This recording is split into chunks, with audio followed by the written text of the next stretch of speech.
Welcome. In today's meditative lecture, we will explore the silent presence of the world around us.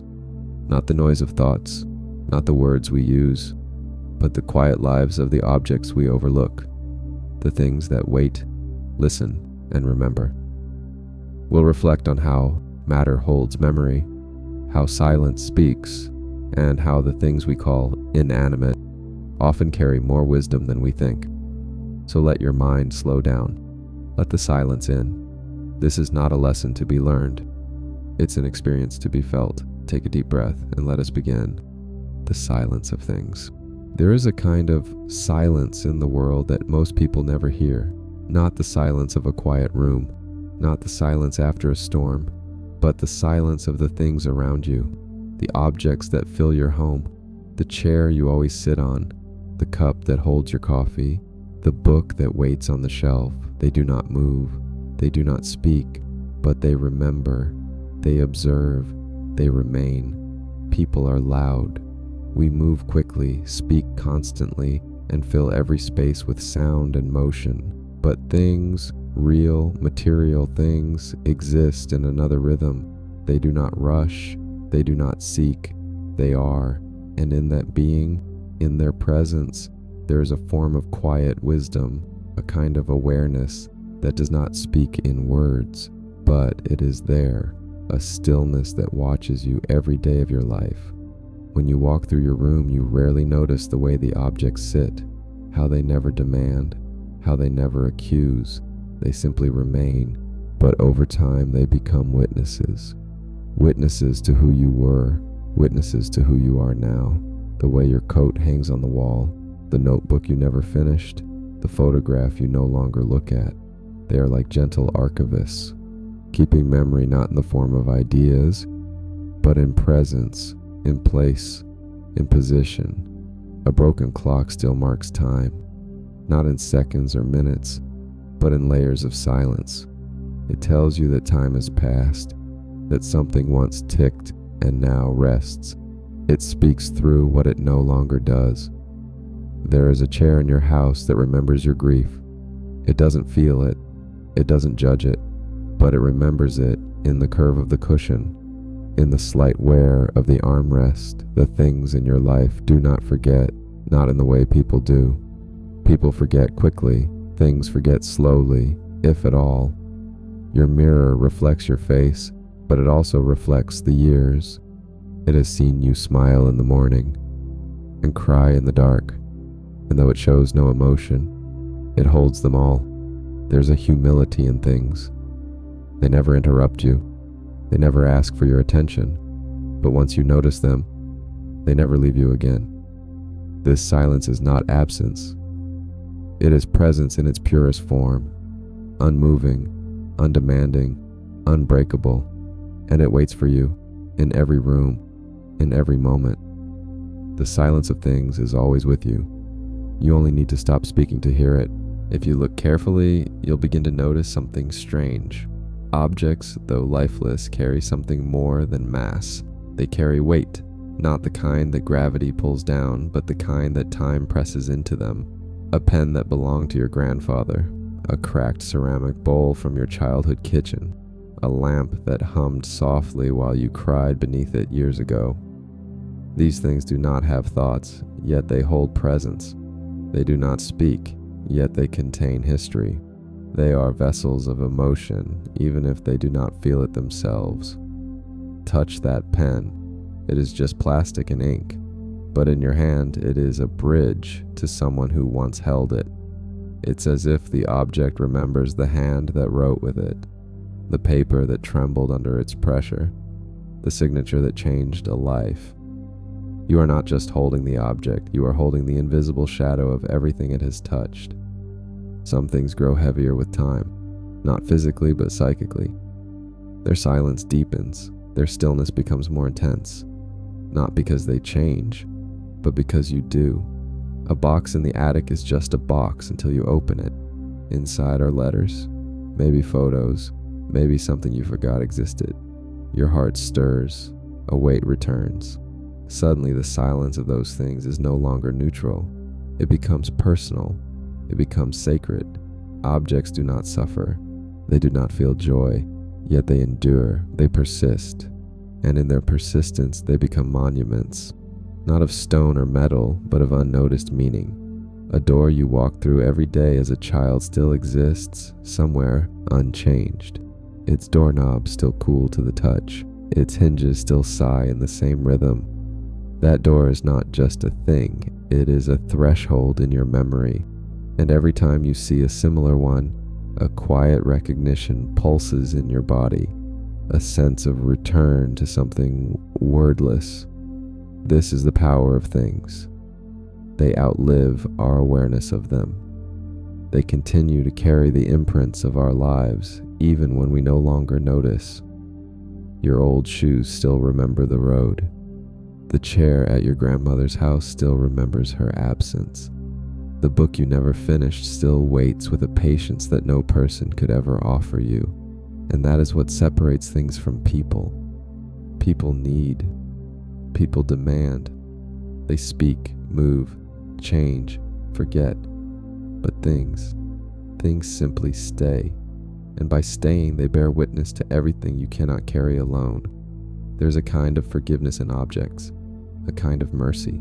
They do not punish you for forgetting them. They do not decay in anger. They simply remain until you are ready to return. Their silence is not cold. It is not cruel. It is the silence of unconditional presence, the kind of presence that asks for nothing but allows everything. That is why we fill our spaces with objects, not just for utility, but for memory, for anchoring, for grounding ourselves in a world that forgets too quickly. Things do not forget. They store, they absorb, they remember in silence, and maybe, just maybe, they are the ones holding us together while we move through time, forgetting ourselves. There's something profound about the spaces between things, not just physical space, but emotional distance, spiritual silence, mental pause. Between the cup and the table, between the curtain and the light, between the drawer and the photograph inside it, there is a kind of breathless meaning, unspoken, unexplained, unavoidable.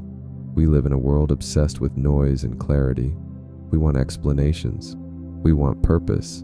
But things do not explain themselves. They just are, and that is why their silence is so powerful. A dusty book on the shelf may never be opened again, but its presence changes the room. It holds a possibility, a ghost of thought, a door to another mind that you might never open, and yet its existence alters the weight of the space. What we often fail to understand is that meaning does not need to be loud. It does not need to shout. Meaning can live in a crease, in a scratch, in the way something is placed ever so slightly off center. The human mind craves narrative, but things are not narrative. They are form, and from form we create our stories. We layer emotion on objects. We pour time into spaces, and in return, they give us silence. They give us something to push against, something to bounce our thoughts off, like echoes in a cathedral. Look around your room right now, not at the screen. Look away, slowly. Let your eyes fall on the smallest details. A folded blanket, an unused notebook, a single sock without its pair. Now pause and listen. They do not call to you. They do not ask anything of you, but each holds a moment, a layer of your life. Your past self touched them. Your future self may forget them. But now, here, they exist with you, not as background, but as silent companions. In philosophy, there is a concept called phenomenology, the study of experience from the first-person point of view. Things in this way become part of your inner world. You do not just see the cup, you experience the cup. It enters your consciousness, and through it you see your relationship to the world. This is why we fear empty rooms, why we fill spaces with objects, because objects give shape to the emptiness. They soften it, they give it story without ever speaking. Sometimes the absence of a thing is louder than its presence. Missing photograph, the misplaced ring, the space where the piano used to be. That absence becomes a shape in the mind, a kind of echo, a negative silence. We do not always understand why we keep what we keep. Some items serve no practical purpose, and yet we cannot throw them away because their silence is part of our own. They reflect something back to us that we don't want to forget, or something we are not yet ready to remember. Objects do not judge us for holding on. They simply wait to be touched, wait to be remembered, wait to be understood, and maybe they never will be. Maybe that's not their role. Maybe their silence is not meant to be broken, but simply acknowledged. In a world obsessed with productivity, objects remind us of stillness, of being, of endurance without ambition, and that perhaps is the most radical lesson they offer. Dust is the skin of time. It gathers quietly, slowly, without need or warning, and yet it is not meaningless. It is a soft blanket of memory, proof that something has remained in one place long enough to be forgotten. The silence of things is made deeper by dust. A forgotten box under the bed, a music box that hasn't played in decades, a letter sealed and never read. They do not age in the same way we do. They age in stillness.